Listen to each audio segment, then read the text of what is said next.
Salam sejahtera Bapak Ibu, saudara-saudaraku yang kekasih dalam Tuhan. Kita berjumpa kembali dalam renungan harian di hari Kamis tanggal 4 Maret 2021. Bersama-sama kita akan membaca dan merenungkan firman Tuhan. Mari berdoa, kita mohon pertolongan Tuhan. Kalau kami boleh menikmati hari ini, kami percaya semua hanya karena anugerah Tuhan. Dan kami bersyukur dalam kami menikmati hari karunia-Mu. Firman-Mu senantiasa diperdengarkan bagi kami. Mohon hikmat-Mu, ya Roh Kudus, agar kami boleh memahami dengan benar dan terus menjadi suluh bagi langkah kami. Dalam nama Tuhan Yesus, kami berdoa. Amin. Bacaan kita dari kitab 1 Petrus pasal 2 ayat 1 sampai dengan ayat yang ke-10. Yesus Kristus batu penjuru. Karena itu buanglah segala kejahatan, segala tipu muslihat, dan segala macam kemunafikan, kedengkian, dan fitnah. Dan jadilah sama seperti bayi yang baru lahir, yang selalu ingin akan air susu yang murni dan yang rohani, supaya olehnya kamu bertumbuh dan beroleh keselamatan, jika kamu benar-benar telah mengecap kebaikan Tuhan. Dan datanglah kepadanya batu yang hidup itu, yang memang dibuang oleh manusia, tetapi yang dipilih dan dihormat di hadirat Allah.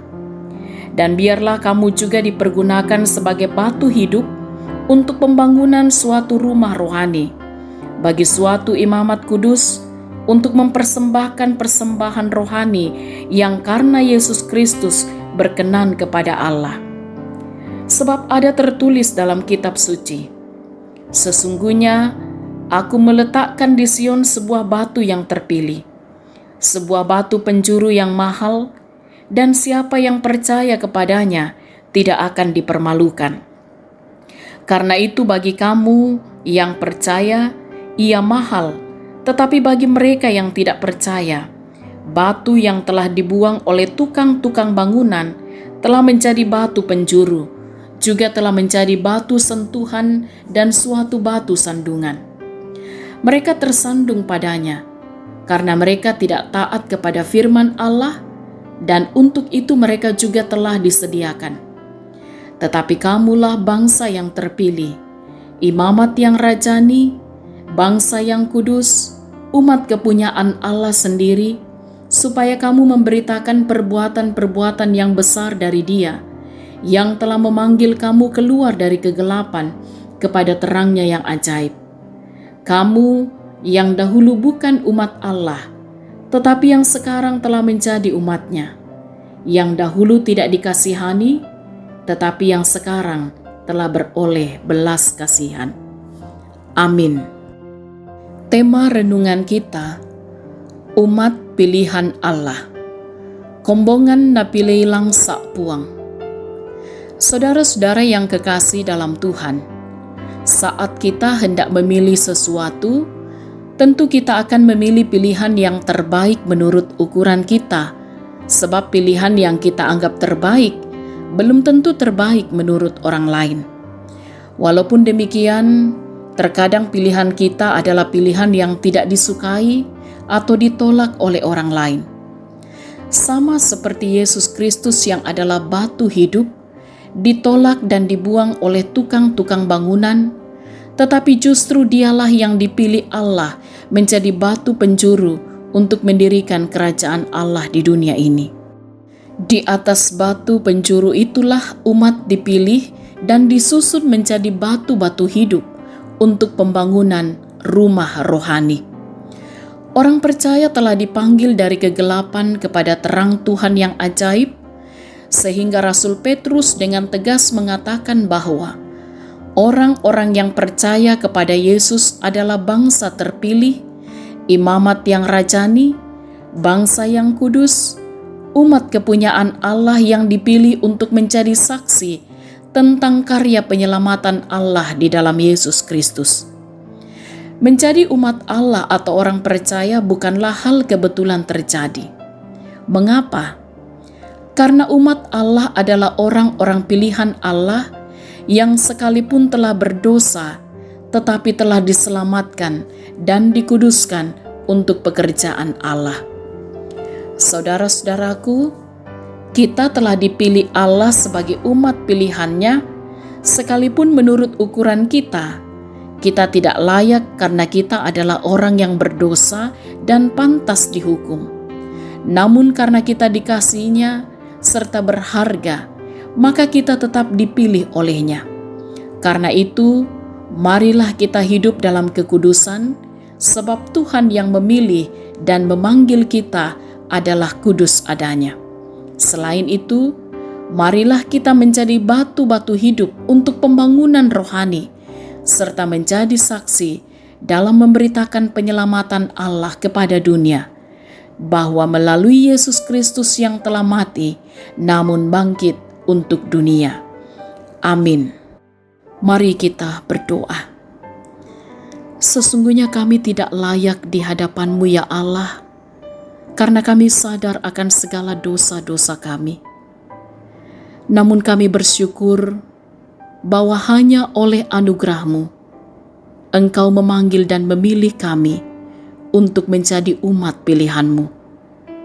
Karena itu tolonglah kami ya Tuhan, agar kami sungguh-sungguh senantiasa menjalani kehidupan ini menjadi batu-batu hidup untuk pembangunan rohani, dan menjadi saksi dalam memberitakan penyelamatan Allah kepada dunia melalui Yesus Kristus yang telah mati dan bangkit untuk dunia. Kami mohon, biarlah dalam perjalanan kehidupan kami, dalam segala perjuangan kami tetap menyatakan ketaatan dan kesetiaan kami kepada-Mu. Bapa kami dalam surga, teruslah topang kami semua. Berkatilah jemaat-Mu dalam segala aktivitas, dalam tugas pekerjaan, dalam usaha, dalam peran yang dilakukan setiap waktu. Kiranya jemaat-Mu terus terberkati di dalam Engkau. Demikian juga ya Tuhan, bagi anak-anak, kiranya senantiasa diberkati dalam pertumbuhan dan pendidikan mereka. Bagi orang tua kami yang sudah lanjut usia, tetap dijaga, dipelihara, dilindungi oleh Allah, sehingga mereka bersuka cita di masa tua mereka. Jemaat-Mu yang boleh menikmati pertambahan usia, ataupun juga apa yang mereka harapkan boleh Tuhan nyatakan dalam kehidupan mereka, kiranya Tuhan terus memberkati mereka, bahkan sempurnakan sukacita yang mereka boleh alami. Kami juga tetap berdoa, mohon Tuhan menolong saudara-saudara kami yang bergumul dengan sakit penyakit, baik mereka yang dirawat di rumah maupun yang dirawat di rumah sakit. Kuatkan mereka Tuhan, karuniakan mereka kesabaran untuk dapat menanggung apa yang sedang mereka alami, dan tentu harapan kami mereka pulih dari penyakit. Dan juga mereka yang bergumul karena duka cita, ataupun juga dalam segala persoalan-persoalan yang dihadapi, Tuhan tolonglah, karuniakan hikmat, karuniakan kesabaran untuk dapat juga melewati segala perkara. Ya Tuhan, mohon hikmat-Mu kepada majelis gereja, pengurus OIG, pengerja gereja, bahkan juga bersama-sama di tengah-tengah masyarakat, bagi para pemimpin-pemimpin bangsa kami, untuk terus mampu mengemban tanggung jawab yang Tuhan karuniakan. Ya Tuhan, kami pun pertaruhkan kehidupan kami sepanjang hari ini, bahkan sepanjang hidup yang Tuhan masih karuniakan. Mohon ampun untuk segala dosa-dosa kami dan sempurnakan doa kami. Dalam nama Tuhan Yesus kami berdoa. Amin. Saudara-saudara, demikian renungan kita hari ini dan doa bersama. Tetap semangat di Gerakan Cinta Alkitab bersama Jemaat Satria Kasih di hari ke-4. Dan tetap jaga kesehatan. Salam sehat, Tuhan Yesus berkati.